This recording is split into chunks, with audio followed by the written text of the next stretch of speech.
ಖುದ್ದು ಪ್ರಧಾನಿ ಮೋದಿ ಶಹಬಾಜ್ ಶರೀಫ್ ಮತ್ತು ಜೈಶಂಕರ್ ಅಜಿತ್ ದೋವೆಲ್ ಜೊತೆಗೆ ಮಾತುಕತೆಯನ್ನ ಟ್ರಂಪ್ ನಡೆಸಿದ್ದಾರೆ ಅನ್ನುವಂಥದ್ದು. ಈಗಾಗಲೇ ನನ್ನ ಸಹೋದ್ಯೋಗಿ ರವೀಶ್ ಹೇಳ್ತಾ ಇದ್ರು, ಭಾರತ ಪಾಕಿಸ್ತಾನದ ಮಧ್ಯೆ ಕದನ ವಿರಾಮ ಈಗಾಗಲೇ ಘೋಷಣೆ ಆಗಿದೆ. ಎರಡೂ ದೇಶಗಳು ಕೂಡ ಒಪ್ಪಿಕೊಂಡಿವೆ. 48 ಗಂಟೆಗಳ ಮಾತುಕತೆ ಕೂಡ ಸಫಲವಾಗಿದೆ. ಈ ವಿಚಾರದಲ್ಲಿ ಅಮೆರಿಕ ಮುಂದಾಳತ್ವದಲ್ಲಿ ಕದನ ವಿರಾಮಕ್ಕೆ ಭಾರತ ಮತ್ತು ಪಾಕಿಸ್ತಾನ ಒಪ್ಪಿಕೊಂಡಿದೆ. ಮಧ್ಯಾಹ್ನ 3:35 ಪಾಕಿಸ್ತಾನ ಖುದ್ದಾಗಿ ಫೋನ್ ಮಾಡಿ ಭಾರತ ಜೊತೆಗೆ ಮಾತುಕತೆಯನ್ನು ಮಾಡಿ ನಾವು ಯಾವುದೇ ರೀತಿಯಾಗಿ ದಾಳಿಯನ್ನು ಮಾಡೋದಿಲ್ಲ ಅನ್ನುವಂಥದ್ದನ್ನು ಹೇಳಿದ್ದಾರೆ. ಅದಕ್ಕೆ ಭಾರತವು ಕೂಡ ಒಪ್ಪಿಕೊಂಡು 5 ಗಂಟೆಯಿಂದ ಕದನ ವಿರಾಮವನ್ನು ಘೋಷಣೆಯನ್ನು ಮಾಡಿಕೊಂಡಿದ್ದಾರೆ. ಅದರ ಜೊತೆಗೆ ಮೇ 12ನೇ ತಾರೀಕು ಮಧ್ಯಾಹ್ನ 12 ಗಂಟೆಗೆ ಈ ನಿಟ್ಟಿನಲ್ಲಿ ಮಾತುಕತೆ ನಡೆಯುತ್ತೆ. ಅಮೆರಿಕ ಈ ವಿಚಾರದಲ್ಲಿ ಮಧ್ಯಸ್ಥಿಕೆಯನ್ನು ವಹಿಸಿಕೊಳ್ಳುತ್ತೆ. ಭಾರತ ಮತ್ತು ಪಾಕ್ ಗಡಿಯಲ್ಲಿ ಕದನ ವಿರಾಮ ಈಗ ಘೋಷಣೆ ಆಗಿದೆ.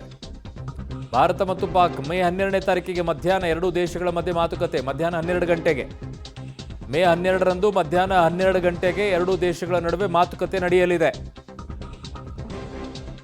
ನನ್ನ ಸಹೋದ್ಯೋಗಿ ಈಗ ರವೀಶ್ ನನ್ನ ಸಂಪರ್ಕಕ್ಕೆ ಇದ್ದಾರೆ.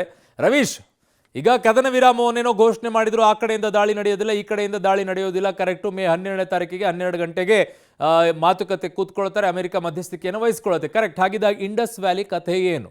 ಅದರಲ್ಲಿ ಮತ್ತೆ ಸಡಿಲ ಮಾಡ್ಕೊಳ್ಬೇಕಾ ಭಾರತ? ಮತ್ತೆ ಅವ್ರಿಗೆ ನೀರನ್ನು ಕೊಡಬೇಕಾ? ಅಥವಾ ಅದರಲ್ಲಿ ದಿಟ್ಟವಾಗಿರುವಂಥ ನಿಲುವು ಇದೆಯಾ, ಪಾಕಿಸ್ತಾನಕ್ಕೆ ನಾವು ಹೀಗೆ ಇರ್ತೀವಿ ಅಂತೇಳಿ? ಅಥವಾ ಯಥಾವತ್ತಾಗಿ ಮತ್ತೆ ಅದು ಟ್ರೀಟಿ ಮುಂದುವರಿಯುತ್ತಾ?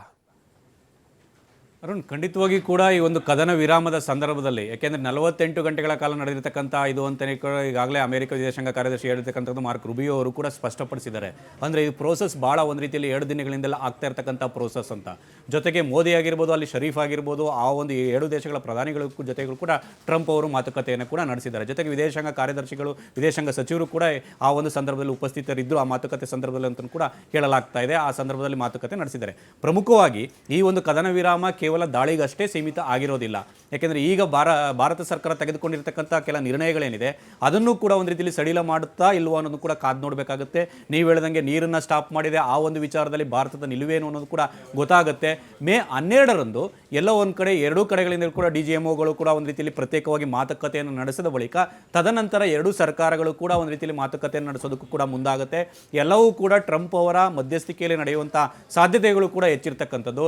ಯಾಕೆಂದರೆ ಇಷ್ಟು ದಿನ ಎಲ್ಲ ಒಂದು ಕಡೆ ನಾವು ಬೆದರಿಸ್ಬಿಟ್ರೆ ಎಲ್ಲ ಒಂದು ಕಡೆ ಭಾರತ ಒಂದು ರೀತಿಯಲ್ಲಿ ಸುಮ್ಮನಾಗ್ಬಿಡುತ್ತೆ ಅನ್ನೋ ಉದ್ದಟತನದಲ್ಲೂ ಕೂಡ ಆ ದುರಾಂಕಾರದಿಂದಲೂ ಕೂಡ ಇದ್ದರು.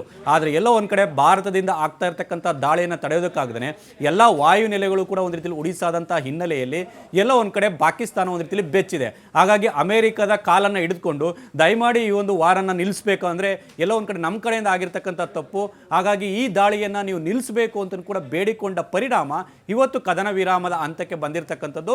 ಅಮೆರಿಕ ಕೂಡ ಒಂದು ರೀತಿಯಲ್ಲಿ ಅಲರ್ಟ್ ಆಗೇ ಇತ್ತು. ಈ ಸಂದರ್ಭದಲ್ಲಿ ಬಹಿರಂಗವಾಗಿ ಇದನ್ನು ಮಧ್ಯಪ್ರವೇಶ ಮಾಡಲ್ಲ ಅಂತ ಹೇಳ್ತಾ ಇದ್ರು ಕೂಡ ಆಂತರಿಕವಾಗಿ ಸಾಕಷ್ಟು ಮಾತುಕತೆ ನಡೆಸಿರ್ತಕ್ಕಂಥದ್ದು ಈಗಾಗಲೇ ಗೊತ್ತಾಗುತ್ತೆ.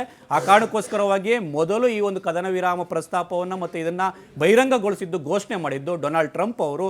ಹಾಗಾಗಿ ಇಲ್ಲಿ ಅಮೆರಿಕದ ಪಾತ್ರ ಬಹಳಷ್ಟು ದೊಡ್ಡದಿದೆ. ಹಾಗಾಗಿ ಮುಂದಿನ ದಿನಗಳಲ್ಲೂ ಕೂಡ 7 ದೇಶಗಳ ನಡುವೆ ಆಗಿರ್ತಕ್ಕಂಥ ಈಗ ಬೇರೆ ಬೇರೆ ರೀತಿಯ ನಿರ್ಬಂಧಗಳು ಮತ್ತು ಒಪ್ಪಂದ ಏನಿತ್ತು ಇದನ್ನು ಯಾವ ರೀತಿ ಮುಂದುವರಿಸ್ತಾರೆ ಅಥವಾ ಇಲ್ಲವೋ ಅನ್ನೋದು ಕೂಡ ಕಾದು ನೋಡಬೇಕಾಗತ್ತೆ. ಹಾಗಾಗಿ ಮುಂದಿನ ಬೆಳವಣಿಗೆಗಳ ಮಾತುಕತೆ ಏನಿದೆ ಅದು ಸಾಕಷ್ಟು ಮಹತ್ವದಿಂದ ಕೂಡಿದೆ ಅಂತಲೇ ಹೇಳ್ಬೋದು ಅರುಣ್.